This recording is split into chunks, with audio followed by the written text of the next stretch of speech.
ഷഹബാസിന്റെ പിതാവ് ഇക്ബാൽ പ്രതികരിക്കുകയാണ്. അതിലേക്ക്. ഇന്നലെയൊക്കെ മെനിയാന്ന് വരെ ഒരു സമാധാനം ഉണ്ടായിരുന്നു. അവർക്ക് എക്സാം എഴുതാൻ സമ്മതിക്കൂല ഈ ഗവൺമെൻറ്. അവർക്ക് നീതിപീഠം അതിന് ഒരു അനുവാദം കൊടുക്കില്ല. പക്ഷേ ഇന്നത്തെ അവസ്ഥ നമ്മുടെ കാര്യം വളരെ വിഷമത. ഇന്നലെ രാത്രി ഈ വിവരം അറിഞ്ഞതോടുകൂടി ഭാര്യ കിടന്നിട്ട് കണ്ണു തുറക്കാത്ത അവസ്ഥയിലാണ് കാണുന്നത്. അതുകൊണ്ട് നമ്മളും തളർന്നൊരു കഷ്ടത്തിലാണ് നിൽക്കുന്നത്. എൻ്റെ മകൻ ഇന്ന് രാവിലെ അണിഞ്ഞൊരുങ്ങി എക്സാമിന് റെഡിയായി പോവേണ്ടതായിരുന്നു.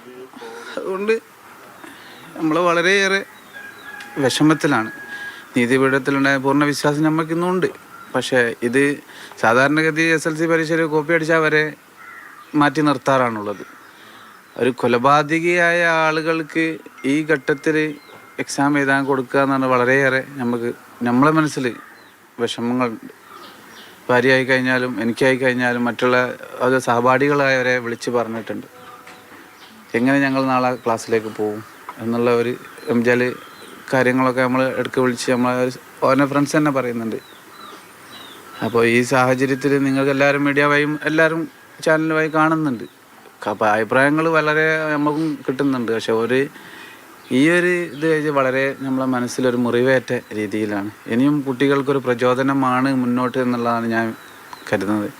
ഇത് ഈ വർഷം അവർക്ക് പരീക്ഷ എക്സാം എഴുതാൻ മാറ്റി നിർത്തി അടുത്ത വർഷം അവർക്ക് കൊടുത്തോട്ടെ.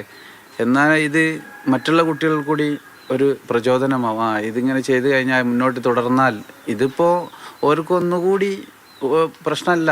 കാര്യങ്ങൾ എന്ത് ചെയ്ത് കഴിഞ്ഞാലും നീതിപീഠവും ഗവൺമെൻറ്റും ഞങ്ങളെ കൂടെ ഉണ്ട്. ഇനി മുന്നോട്ട് എന്തും ചെയ്യുക. ഇന്നിപ്പോൾ അവർ 10ാം ക്ലാസ്സിൽ, നാളെ അവർ കോളേജ് ലെവലിലേക്ക് പോവുക. അത് കഴിയുമ്പോൾ ഇന്നിപ്പോൾ ഒരു മരകായുധം ചെറുത് കൊണ്ടുവന്ന് ചെയ്തു, നാളെ ഒരു തോക്ക് കൊണ്ടുവന്ന് തൊട്ട സഹപാഠിനെ വെടിവെക്കില്ല എന്ന് ആരൊക്കെ ഉറപ്പുണ്ടോ? ആർക്കും ഉറപ്പില്ല.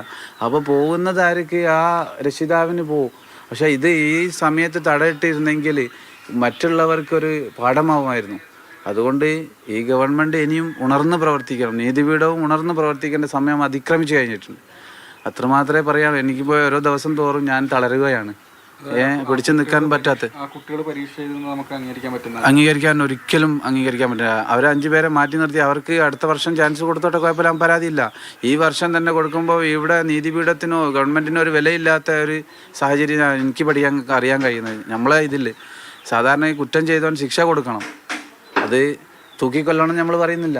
പരമാവധി നീതിപീഠത്തിന് കൊടുക്കാവുന്ന ഒരു ശിക്ഷ കൊടുത്ത് മാറ്റി നിർത്തുക എന്ന് പറയുന്ന ഒരു ഇതാണ്. അതല്ലാതെ എന്തും ചെയ്ത് എന്തും ഇവിടെ നടക്കാമെന്നുള്ളവർ അവർക്ക് കിട്ടി. അവർ തന്നെ പറയുന്ന നിയമം പോലും പഠിച്ചു കഴിഞ്ഞു. കൂട്ടമായിട്ട് മർദ്ദിച്ചു കഴിഞ്ഞാൽ പ്രശ്നമില്ല. അപ്പം ഇനി അങ്ങോട്ട് നടക്കാൻ പോകുന്നത് ഒരാൾ വന്നിട്ടല്ല ഇത് ചെയ്യുക, കുറ്റകൃത്യം ചെയ്യുക. ഒരു 10-20 പേര് വന്ന് ആക്രമിച്ചാൽ എന്ത് ചെയ്യൂ? അത് കൂട്ടമായിട്ടാണ്. അതും എഴുതി തള്ളി. ഗവൺമെൻറ് നീതിപീഠം ഉണർന്ന് പ്രവർത്തിക്കണം എന്നാണ് എനിക്ക് അവസരം പറയാനുള്ളത്. ഈ പ്രശ്നത്തിൽ കൂടുതൽ പേര് ഉൾപ്പെട്ടിട്ടുണ്ടെന്നാണ് ഇപ്പോൾ പറയുന്നത്. തീർച്ചയായിട്ടും ഓരോ ദിവസങ്ങളിൽ വരുന്ന ന്യൂസുകളിൽ പല കൊട്ടേഷൻ സംഘവുമായിട്ട് പിതാവിന് ബന്ധമുണ്ട്, മറ്റുള്ളവർക്ക് ബന്ധമുണ്ട്, ഇതിൻ്റെ പിന്നിൽ ആളുകളുണ്ടെന്ന് തെളിഞ്ഞു വരുന്നത്. പക്ഷേ ഇതിനൊന്നും തടയിടാൻ ഗവൺമെൻറ്റിന് കഴിയുന്നില്ല. സ്വാധീനം ചെലുത്തി ഊരിപ്പോരുന്നത്. അതൊന്നും പറയാനോ ആക്കാനോ ആരും കേൾക്കാനോ കഴിയുന്നില്ല. അവനെ പറഞ്ഞിട്ട് കാര്യം അവനവൻ്റെ ജീവിത പ്രശ്നമായിട്ട് ഓടുന്ന പ്രശ്നത്തിൽ ഇതൊന്നും ആർക്കും ഉൾക്കൊള്ളാൻ കഴിയില്ല. ഇങ്ങനത്തെ ഓരോരോ വലിയ വിഷയങ്ങൾ വരുന്ന നേരം കുറഞ്ഞ ദിവസം 2-3 ദിവസം കഴിഞ്ഞു. പക്ഷേ പോയത് നമ്മൾക്ക് എന്നും ഒരു മുറിവ്. അതുകൊണ്ട് നീതിപീഠത്തിലും ഗവൺമെൻറ്റിലും ഉറച്ച വിശ്വാസമുള്ളത് കൊണ്ട് ഇനി തക്ക ശിക്ഷ കൊടുത്ത് നിയമത്തിൻ്റെ മുന്നിൽ കൊണ്ടുവന്ന് ഇവരെ ശിക്ഷിക്കണമെന്നാണ് എനിക്ക് പറയാനുള്ളത്. പ്രതികളുടെ ബന്ധുക്കൾ സ്വാധീനമുള്ള ആളുകളാണ് നിങ്ങൾ? തീർച്ചയായിട്ടും സ്വാധീനമുള്ള. ഇന്നലെ റെയ്ഡിന് പോയ സമയത്തും അവിടെ വീടുകളിൽ കയറി ന്യൂസ് ചെയ്യാൻ സമയത്ത് അവർ ആക്രോശിച്ച് എടുക്കാൻ കഴിയില്ല എന്നൊക്കെ പറയുന്നുണ്ട്. അപ്പോൾ ഇതിൻ്റെ പിന്നിലൊക്കെ വൻ നിഗൂഢതകൾ കാണുന്നുണ്ട്. അതുകൊണ്ട് തീർച്ചയായിട്ടും ഇത് അന്വേഷിച്ച് പുറത്തു കൊണ്ടുവരണം. ഒരു കുട്ടിയുടെ പിതാവ് TP ചന്ദ്രശേഖരൻ വധക്കേസ് പ്രതിയുടെ കൂടെ നിൽക്കുന്ന ഫോട്ടോയും വന്നിട്ടുണ്ട്. സ്വാധീനം എന്ന് പറഞ്ഞത് അതെ, അതുകൊണ്ട് തന്നെയാണല്ലോ ഇപ്പോൾ രാഷ്ട്രീയം ഉണ്ടെങ്കിൽ ഞാനൊരു പാർട്ടിയിലാണെങ്കിൽ ഇത് രാഷ്ട്രീയ ഭേദമന്യേ ഇത് ഉണർന്ന് പ്രവർത്തിക്കേണ്ട സമയമാണ്. ഇത് കൊച്ചുകുട്ടികളിൽ വന്ന് അതിൻ്റെയും ഇപ്പോൾ 15 വയസ്സായി. എനിക്ക് പറയുകയാണെന്ന് വെച്ച് കഴിഞ്ഞാൽ ഈ നിയമം പൊളിച്ചെഴുതുന്ന 15 വയസ്സ് എന്നുള്ളതാക്കണം പ്രായം.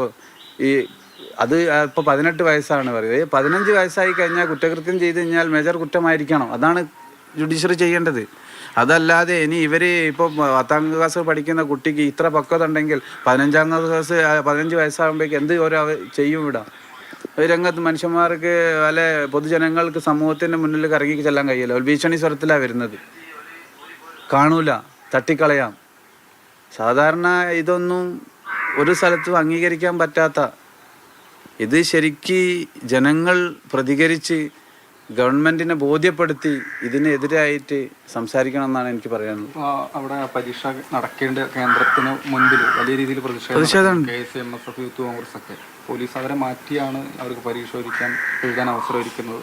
അത് തന്നെ മറ്റുള്ള കുട്ടികൾക്കൊരു പ്രചോദനം. എന്ത് ചെയ്താലും പ്രശ്നമല്ല, ആള് നമ്മൾക്ക് സപ്പോർട്ട് ഉണ്ട് എന്നുള്ളൊരു രീതിയിലാണ് ഇപ്പോൾ ഞാൻ കണ്ടുകൊണ്ടിരിക്കുന്നത്. അതുകൊണ്ട് തീർച്ചയായിട്ടും നീതിപീഠം ഉണർന്ന് പ്രവർത്തിക്കണം. പൂർണ്ണ വിശ്വാസമുണ്ട്. അത് നമ്മളെ രാജ്യത്തിന് തന്നെ ഒരു ഭീഷണിയായിട്ടാണ് വരുന്നത്. വരുന്ന തലമുറ നമ്മൾ കുറഞ്ഞ കാലം നിന്നും അടുത്ത തലമുറ ഭാവി കുട്ടികൾക്ക് ഇനി ഇല്ലാത്ത ഒരു വിഷയങ്ങളിലേക്കാണ് എത്തിപ്പെടുന്നത്. അതുകൊണ്ട് തീർച്ചയായിട്ടും ഗവൺമെൻറ് ഉണർന്ന് പ്രവർത്തിക്കണമെന്നാണ് എനിക്ക് പോകാനുള്ള എന്തായാലും പോയി തിരിച്ച് കിട്ടില്ല. എന്നാലും മറ്റൊരു രക്ഷിതാവിന് ഈ ഒരു അവസ്ഥ വരരുത് എന്നാണ് എനിക്ക് ഈ സമയത്ത് പറയാം.